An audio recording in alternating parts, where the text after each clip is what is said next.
Today we'll be traveling on board of a Puyuma Hao train in Taiwan from Hualien to Kaoshiung. The Puyuma Hao trains are a part of the Tze-Chiang Express trains you can find in Taiwan, and these are basically the non-high-speed intercity trains.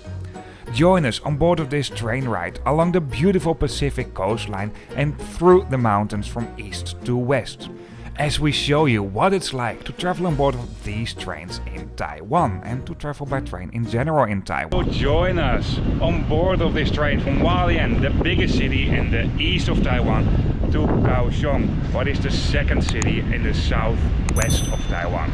For now, let's get this video on the track and let's roll the intro.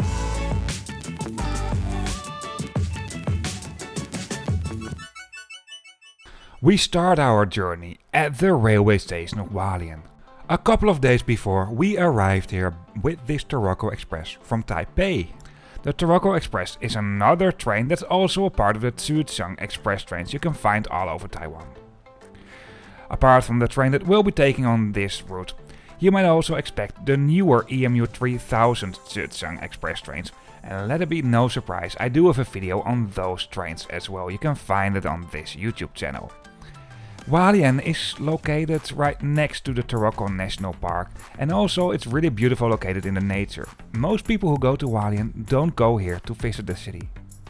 Something that's typically for Taiwan, you find some stamps you can put in a book and then you can show where you traveled to. I've heard this is also typically for Japan, by the way. If you're traveling with these Tze-Chiang Express trains and you do have a paper ticket, please take it with you because you need it if you go through the gates at the moment you leave the railway station. As far as I noticed, the departures and arrivals are totally separated at this railway station.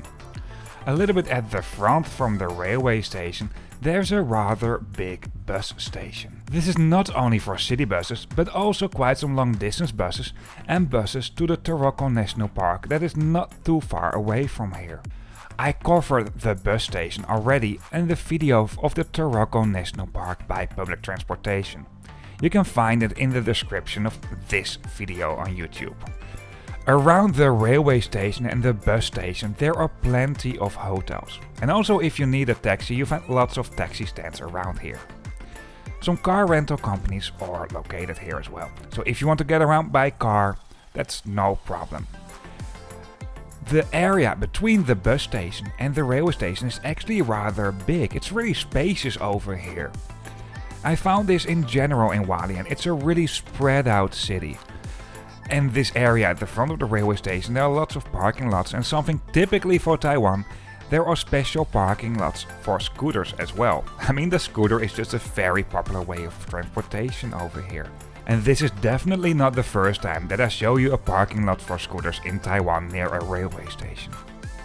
At the front of the railway station there are obviously more taxi stands, some bus stops, and also lots of pick-up and drop-off zones for railway passengers by car. At the back of the railway station I also noticed quite some facilities, but I'll get there in a bit. At the other side of the railway station at the front, I even noticed this covered parking lot for scooters. Cycling is getting more and more popular in Taiwan, what is a really good thing, especially to me, because I'm a Dutch guy. If you haven't heard already from my accent. Well, for now it's really time to go into the railway station building, because you have a great impression of what you can find around it, I think so. At the front of the main railway station building there were quite some shops, like for example convenience stores, some places where you can buy food and drinks, you name it. A higher level will gain entrance to the platforms. At this spot over here at the right you find elevators that go there, and if you move a little bit more to this direction there are luggage lockers as well. The current railway station building in Hualien dates back from 2018, and I really like the architecture over here. This is a bright and modern railway station building, and directions have been mentioned crystal clear. It's easy to navigate around if you don't speak Mandarin Chinese.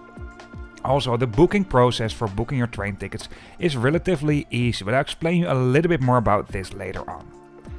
At the higher level that gains access to the platforms you find lots of shops, and also this photo booth. I think this is typically something for Taiwan, although the picture in the background was really pixely. Over here you'll find lots of ticket counters and clear displays with information about departing trains. Also, there are obviously some vending machines for train tickets. And even though our train wasn't sold out, because we were traveling on a weekday in an off-peak season, we bought our train ticket in advance because they won't sell more tickets as there are seats available. Our ticket came including a seat reservation. Opposite from the ticket counters there's a shop for bento boxes and also railway related souvenirs. I didn't film very well in there, but they have some really nice souvenirs. Later on in Taipei in a similar shop I've bought something obviously. Right opposite from the entrance gates to the platforms there are lots of places where you can have a sit and there are clear departure screens as well. And something I noticed was the TR lounge. After doing some research I found out that this is basically the only lounge, at least at this moment, of the Taiwanese Railway Administration. In Taiwan you find several railway companies and actually as far as I noticed this is actually the only railway lounge at all. It's located a little bit more at the back of the railway station. I had to look a little bit for it, I expected this to be at the higher level. Over here is the front desk of a big travel company that also has some trains by the way, and maybe I'll feature them in another video. At first I thought it was the entrance to the lounge, but this is the lounge. It looks more like a bar to me, and at this moment I don't know really how you can have free access to the lounge. It was just like a bar where you can buy some drinks and snacks, but that's basically it. It didn't felt like a railway lounge that is an exclusive product if you have a higher class ticket. I'll get back to the different trains later on and also the different classes in the trains. At the back there's another pick-up and drop-off zone for railway passengers by car, a bus stop. Well, it looks a bit smaller than at the front, but it's there as well. Also, at the back, if you go to the higher level, there's another kind of photo booth. What I personally really like about an elevated railway station is that you have these great views at the railway tracks. Time to go through the gates and to go to my train. And just like pretty much all railway stations in Taiwan, you find gates over here. If you're traveling with a long distance train and you have a paper ticket, you need to insert your ticket and don't forget to take it out. You obviously need it in the train, but also at the moment you leave the final railway station. Over here there are lots of places where you can have a wait as well, and this area is really spacious as well. Our train comes including a reservation, and you can see right here what carriages can be found if you go to what area of the platform. By the way, in Taiwan they mention platforms and not tracks. This is different per country, but in general this is an easy rule. You find 3 platforms over here, and there is one platform that has 1 track and 2 platforms where you will find 2 tracks. And this here on the right, this is our Puyuma Express train. These trains are also known as Taiwanese Railway Class TEMU 2000. These are tilting trains, what means they can take curves at higher speeds, what is really necessary and especially at the east of Taiwan. The outside is pretty simple. You won't find information about what facilities can be found where, but displays at the side do indicate some route information and the carriage number. Also, it didn't really work well with my camera, as you can see. This information is both in English and in Mandarin. Displays at the platform do indicate what carriage will be where at the platform if you still have to wait for your train. And also an indication at the side right next to the entrance doors indicates what seats you can find if you take that entrance door for that specific carriage. These trains do consist of 8 carriages. At the total front or the back of the train, depending what way the train is moving, there is a special disabled area, and also if you're traveling with a bike, you can park your bike here. The disabled toilet is really big, and obviously you can also use this as a diaper changing facility. There's even a urinal over here. Close to this point, you obviously also find the accessible area seats. In general, within these trains, you find quite a lot of luggage racks, like you can see over here for example, but you also have the overhead luggage racks. And this here is the area for disabled passengers, what is a bit more spacious. Something I noticed immediately when entering these trains is the height of the doors. This is a general thing where you have to watch out. I'm quite tall as well, but even then, I don't fit through. Just a quick interruption of this video. I hope you like this video so far. If you do so, or if it's a helpful video to you, please give me a thumbs up. And if you'd like to see more trip reports of more sustainable ways of transportation, then hit that subscribe button. You can also find me on the socials. That will pop up over here on the screen right now. But for now, let's continue with this video. These Puyuma How trains do come in one class only. However, on the same route you also find the newer EMU 3000 Tze-Chiang Express trains, and those trains do also have business class. I think that the lounge at the railway station of Hualien has something to do with this as well. As a matter of fact, when I looked up the timetable at the moment I'm editing this video, what is in February 2024, I noticed that you will only find the EMU 3000 trains on these routes nowadays. So you might expect these Puyuma How trains on other routes in Taiwan now. I recorded this video, by the way, in December 2023. However, I'll just do a regular train review like you can expect these trains still nowadays. However, if you want to see the EMU 3000 trains, I do have a video on those trains as well, and you can find it on this channel. The toilets, the regular toilets, also do have a diaper changing facility for babies, and at most toilets you find at the opposite part a urinal. However, for this toilet it's a little bit different. In English, this area is being called the breastfeeding room. Well, personally I think breastfeeding is the most normal thing on earth, but apparently, and this is more a cultural thing, it's not really allowed to do this in public in Taiwan. And apart from that, people have personal preferences as well. You won't find a dining car within these trains, but there is a vending machine for drinks. Apart from that, there's also a trolley service. When we bought our ticket, we could also buy a bento box, and that was included in our ticket. We bought two different kind of bento boxes, but I'll show you in a bit. Actually, I really like these trains. Some Taitung trains, or well, not my favorite trains, but these trains here, I really like them. There are no power sockets near the seats, however at some spots between the carriages there are some power sockets, and it's mentioned to use this for emergency charging for your mobile devices only.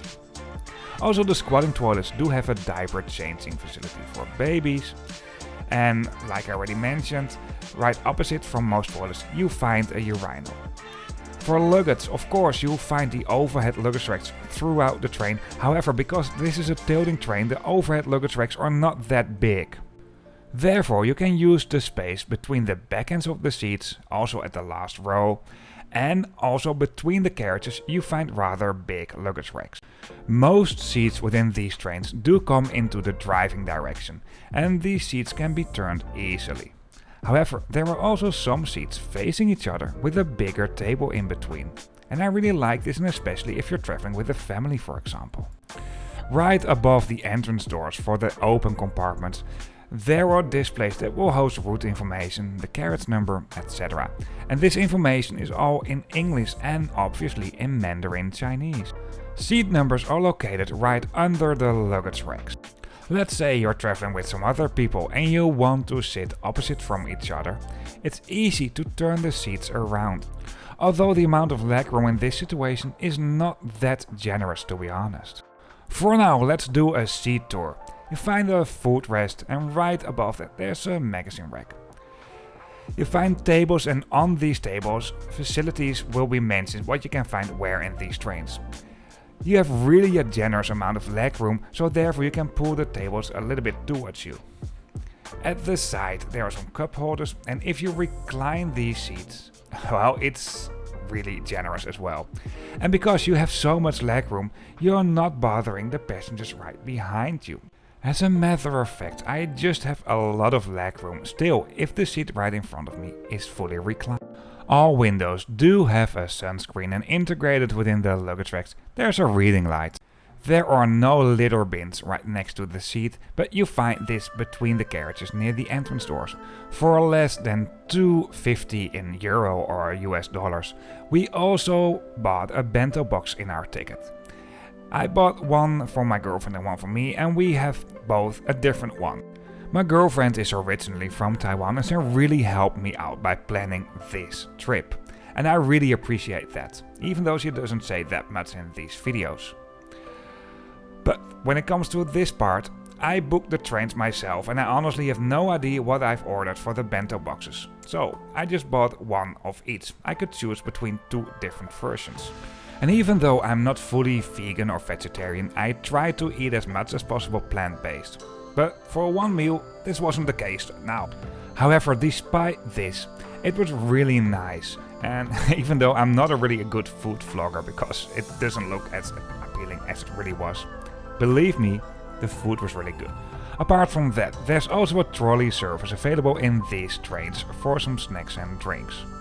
Before I show you the views from the train, let me tell you something about this Taiwan trip in general. This video is a part of a round trip around Taiwan by train. And Taiwan is an island of contrasts, seamlessly blends tradition with innovation. And even though Taiwan is not very big, the diversity is enormous. On the west coast you find many big cities, while in the central and the east coast of the country it's pretty much uninhabited and you find lots of great nature over here. In the modern cities with millions of people, modern skyscrapers share the skyline with ancient temples, reflecting an harmonious coexistence of the past and the present. Within this series we'll be taking all kinds of trains in Taiwan. Some of them are very exceptional, some of them are just regular commuter trains, but mainly we'll be traveling on board of long distance trains. However, we won't be taking the high-speed trains you can find in Taiwan, because on the west coast you do find a very good high-speed railway network as well. And apart from the trains, we like to show you a little bit more about Taiwan, because my girlfriend is originally from here. So it's a kind of my second home. So join us on this Taiwan trip by train. And for now I just stop talking and show you some views from the train. And while I do this, I show you some information written on the screen.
hope you liked this video. If you did so, or if it didn't help a video, once again, please give me a thumbs up. If you want to see more, then hit that subscribe button. And before we really end up this video, one last thing. Once again, thank you so much for watching. I hope you enjoyed this video or it has been helpful to you. If you are interested in other trip reports, mainly about more sustainable ways of transportation, you can find them on this channel, and something else in the description of this video you find a link to a map, and on this map you can also find all videos.